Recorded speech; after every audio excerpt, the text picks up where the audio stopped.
Сега би сакал да ја поставам едно друго прашање.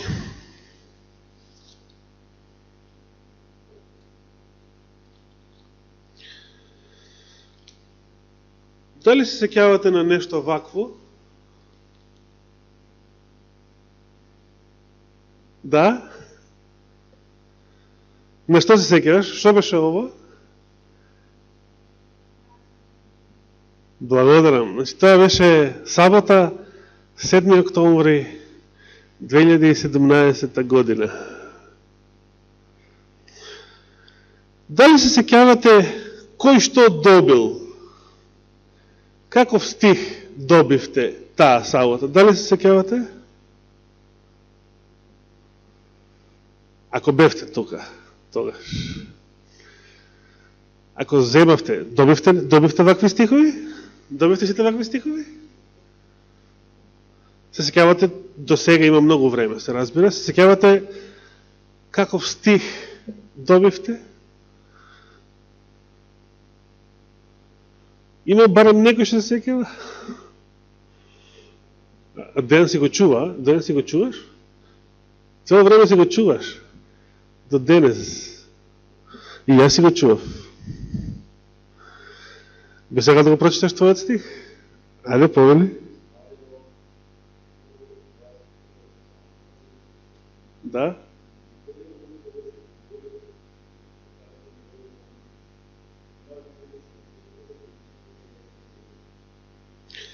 Прекрасни зборови. Благодарам. Значи,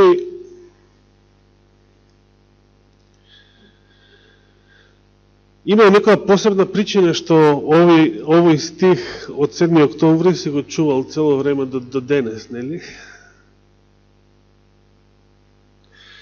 Јас знам други верници, сега тие не се со нас, на кои што сведочеа дека стихот што го добиле таа сабота беше толку погоден за нив лично, за нивниот живот, за нивните тогашни, веројатно и сегашни потреби,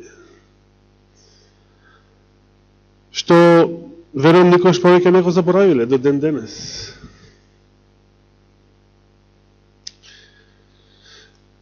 Јас би сакал да ги прочитам зборовите што јас ги добив и навистина ги доживеав и тогаш и сега ги доживувам како лична Божја порака до мене. Се наоѓаат во Евангелието според Марко, 11 глава, 24 стих, па би сакал таму да отвориме и во вашите Библии. Отворете заедно со мене во Евангелие според Марко, 11 глава, 24 стих.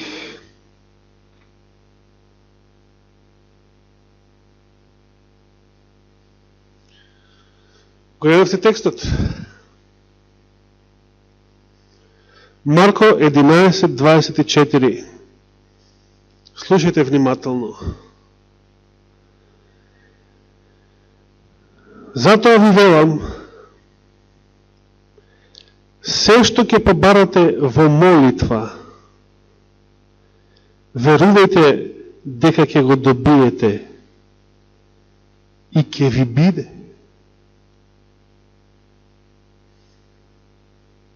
Какви зборови?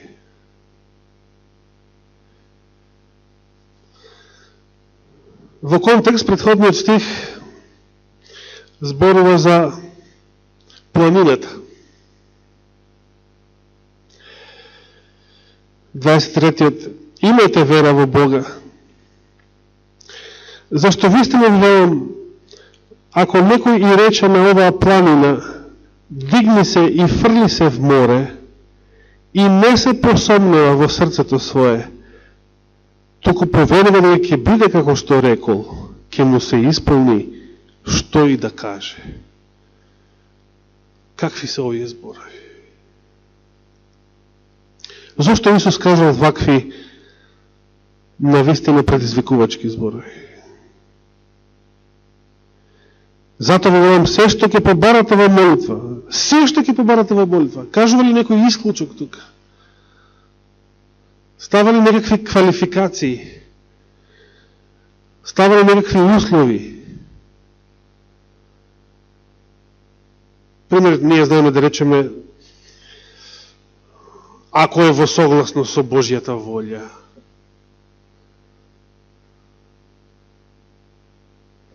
И се разбира, тоа не е погрешно. Меѓутоа, се сеќавате ли царот Езекија? Каква порака добил од Господа? Преку пророкот Исаија.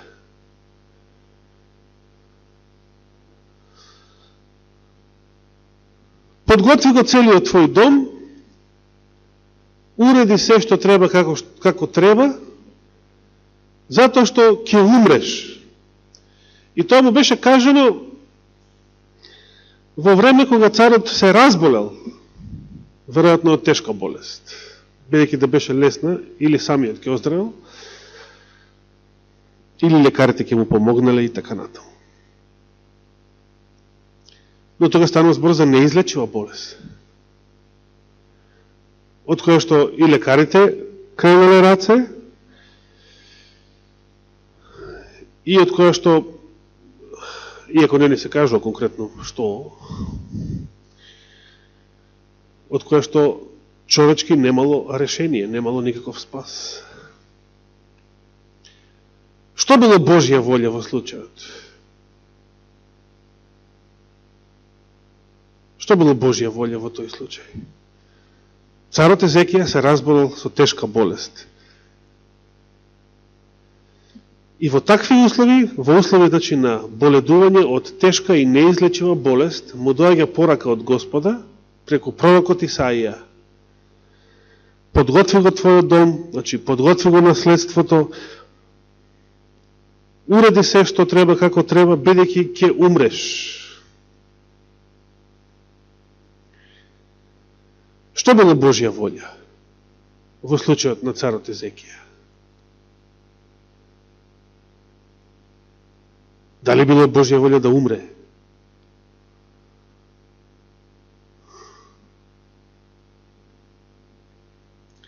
Зборовите на пророкот беа категорички. Ќе умреш.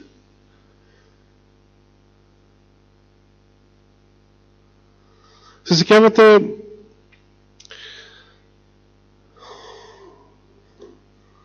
што му беше речено и на Мојсей, и на Арон предходно, непосредно пред нивната смрт. Да не отвараме да ги читаме, бидејќи познати се тие стихови. Таму во 5-та книга Мојсеја, например. Оди, кач се на таа планина и умри. Тоа малку делува и чудно, може би и смешно, како тоа умри како заповед дори. Не дека треба да се самоубие или да направи нешто за да умре, но едноставно тоа му е од Бога пропишана заповед, тоа треба да го прифати како судбина,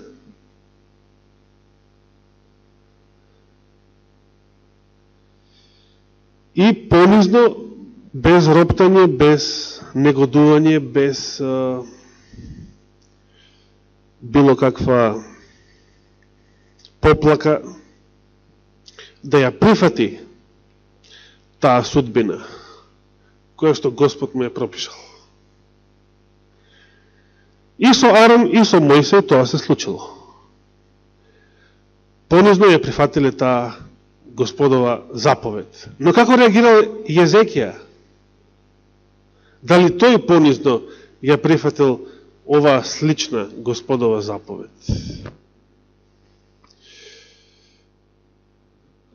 Кога се заминал пророкот, што направил царот веднаш потоа?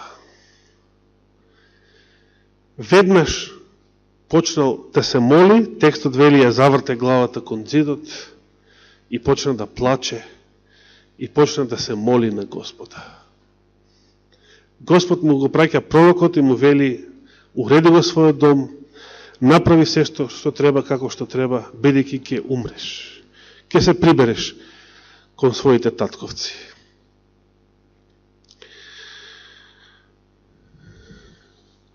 Царот Езекија не го интересираше што е Божја волја во случај. Тој се молеше и плачеше и бараше Господ да ја промени својата одлука.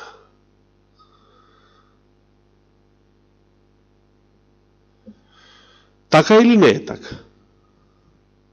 Ми верувате на збор или сте мудри како верејците и ќе проверите дали навистина така пишу?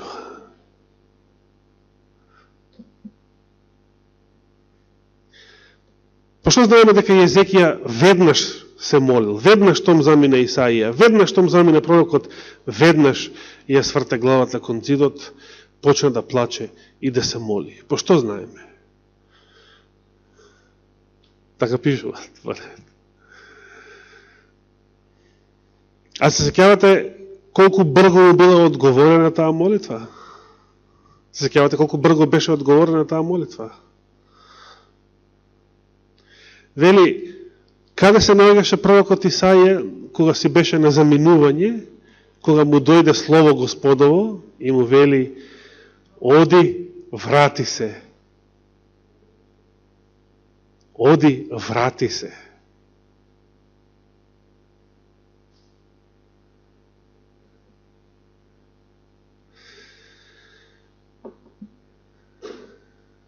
И што направи Исаија? Се врати. И каква порака сега му пренесе на царот?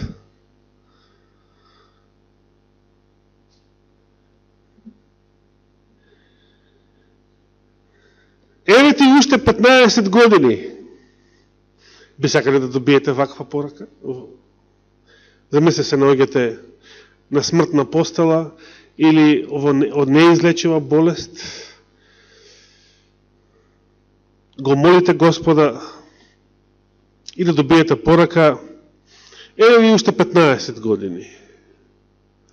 Сакате да добиете ваква порака?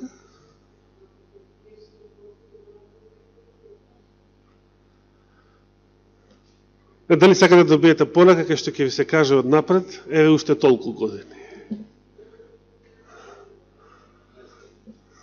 Борче не би сакал да добие таква порака.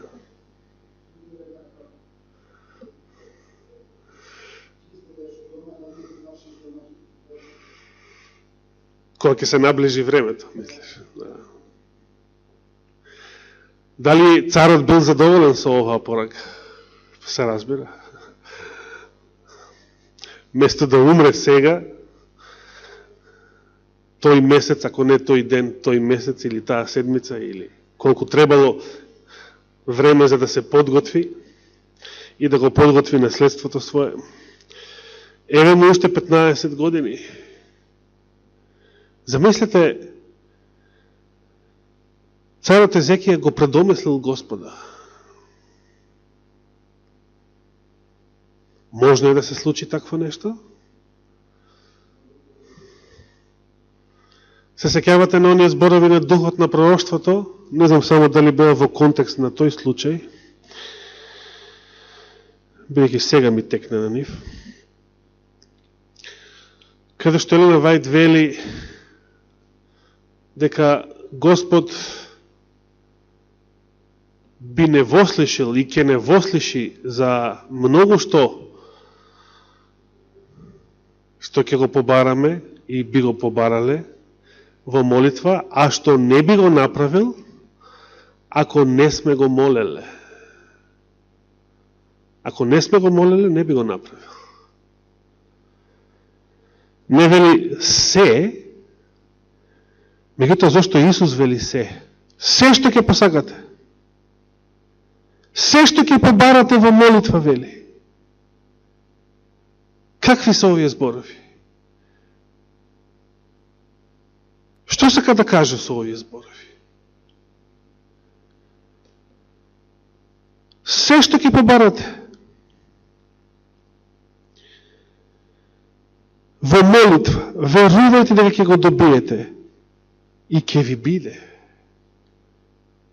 Кој е единствениот услов што Господ го постави тука? Единствениот услов што го постави. Добро. Затоа велам, се што ќе побарате во молитва, верувајте дека ќе го добиете и ќе ви биде. Што значат овие зборови? Верувајте. Јас сега нема да зборувам банални работи. Нема да зборувам за 1.000.000 евра или за автомобили или за не знам шо. Може би не се банални за некои кои што во молитва бараат такви работи. Меѓутоа се сеќавате Дейвид Гейтс, кога бараше колку милиони беа тогаш? 5 милиони беа? Или само 1.000.000 беа? Што самиот кажуваше, се сеќавате што самиот кажуваше, какви одговори добивал на таа своја молитва?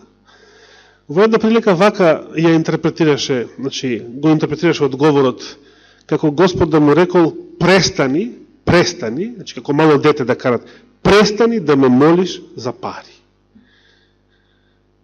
Престани, со други зборови, немој повеќе да ми досаѓаш за пари.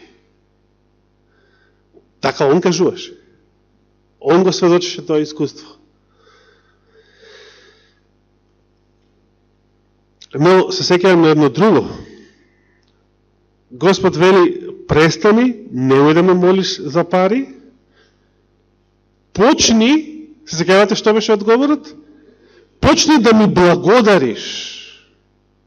Почни да ми благодариш за тоа што ќе ти го дадам. Значи, како да ти е веќе дадено. Верувај, како да ти е веќе дадено. Се сеќавате уште еден детаљ во случајот со царот Езекија, во Стариот Завет, 7 века пред Христа. Кога се вратил пророкот и му ја пренел новата вест, еве ти уште 15 години, како реагирал Езекија, се сеќавате? О, слава ти Боже, фала ти Господе, 15 години. Така реагираше Езекија? Се сеќавате како реагираше?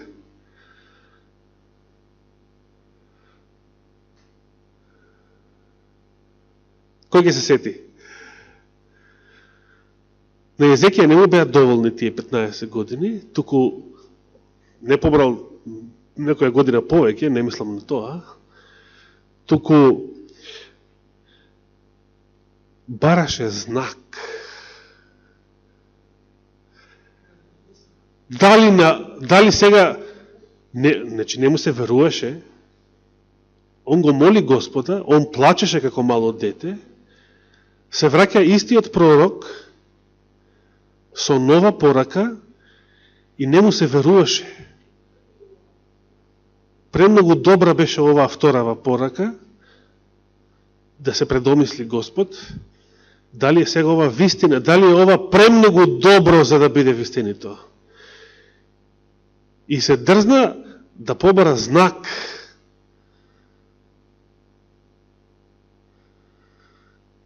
И што се случи? Господ не му се налути што побара знак. На еден друг цар од времето на младоста на Исаија,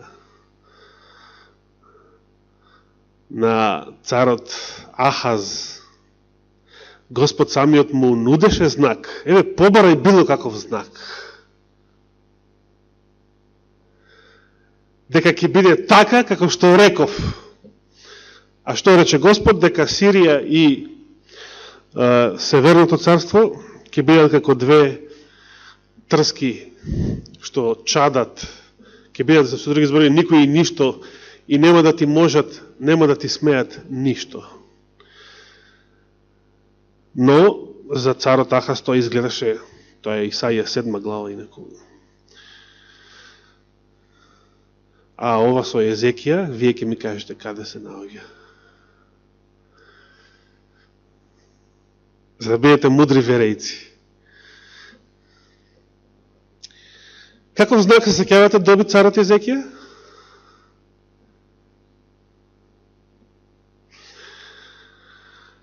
Да, што беше тоа, Зорица? Со сончевиот часовник, да, и што беше знакот? Вака сега, прво беше прашан како сака да отиде нанапред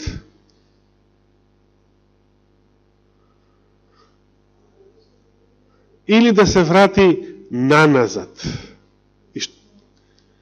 Езекија одговори, лесно е да отиде нанапред. Значи, замислите, значи, ако сега, од сега, сега сме вечер тука, нели? Ако сега одеднаш стане негова са бајле, за Езекија тоа е мало чудо. Ништо, како да не е ништо тоа, или лесно. Езекија побара да се врати назад времето. Езекија побарал сега, наместо да сме тука, при крајот на ова вечерно богослужение, при крајот на овој саботен ден, сега одеднаш да биде 9 часот наутро и ние да го почнуваме нашето утринско богослужение. Би сакале да се случи такво нешто? Езекија тоа побарал. Побарал знаци, и тоа потешкиот знак, според него, не дека за Господи има лесни и потешки работи, за да тоа биде гаранција дека пораката, еве ти уште 15 години, е вистинита.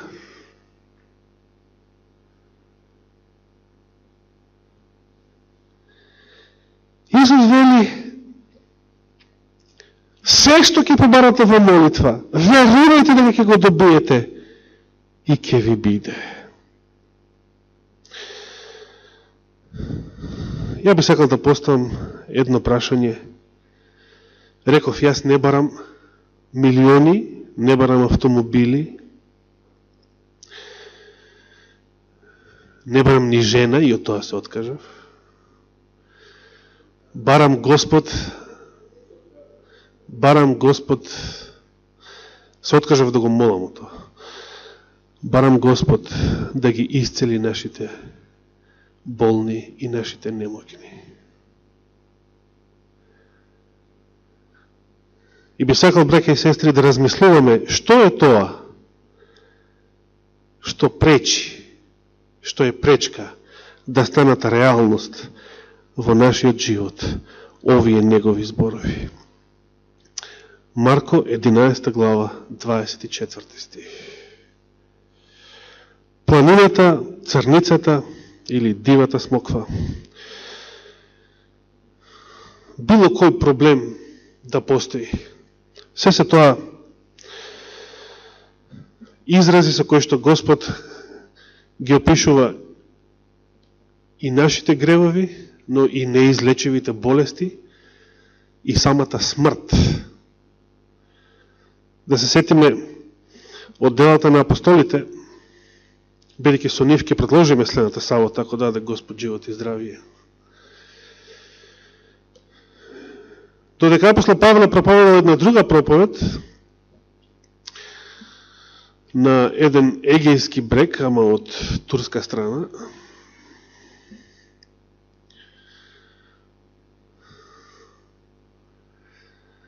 едно момче по име Ефтих падна.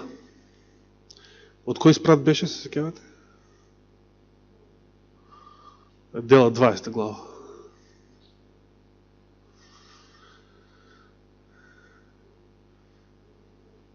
Тоа зависи како дефинираме први и втори.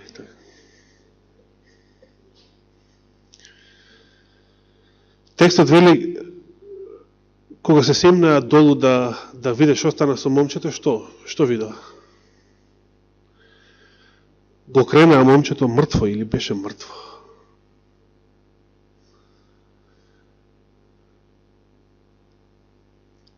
Апостол Павле се помоли Не Господ да реши неизлечива болест. Апостол Павле имаше поголема планина од тоа пред себе во тој момент. Момчето Евтих беше мртво.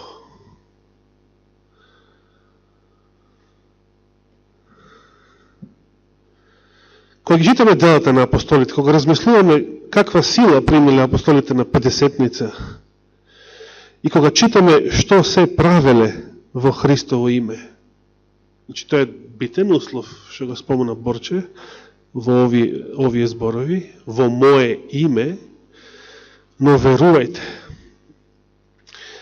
Или како што Дейвид Гейтс не поучи од неговото искуство, дури почнете да ми благодарите дека тоа што го барате ќе биде така. Но што значи ова верувајте? Што се подразбира овој збор? Верувајте. Да ве поставам и други зборови. Во Римјаните 14 глава апостол Павле вели: се што не е според верата, греф е. Верувајте. Псалмистот напиша многу одавно пред 3000 години: ако бев нашол беззаконие во своето срце, немаше да ме вослиши Господ. Што се подразбира овој збор верувајте?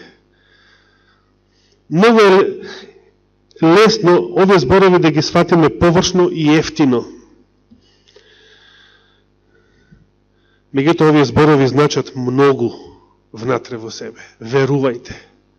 Што се треба да бидем на место во мојот живот, за да можам слободно да ги применам на дело овие Христови зборови.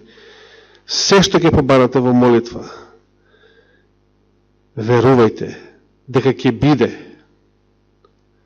ќе му се исполни се што и да каже.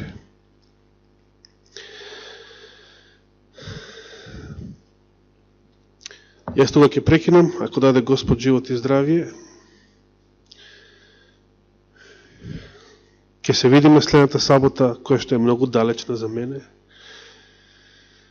бидејќи ние не знаеме што ќе биде утре. Но јас сакам да размислувам за овие зборови и сакам, почнувајќи од оваа нова седмица од денес, и ви повикувам да се самоиспитуваме, да се посветиме на овие зборови,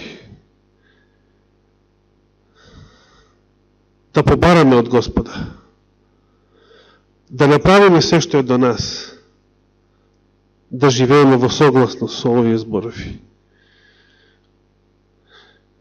за да можеме со сила и со вера да побараме од Господа, да го направи она што е Негова волја. Господ сака повеќе од нас да ги исцели нашите болни. Господ сака повеќе од нас да ги спаси нашите ближни и нас самите, сите наши семејства. Господ сака, немојте да мислите дека Господ не сака. Господ сака, како што му рече лепрозниот: Господе, ако сакаш, очисти ме. Што му одговори Господ? Сакам, очисти се. Нека му е фала и слава вечно. Амин.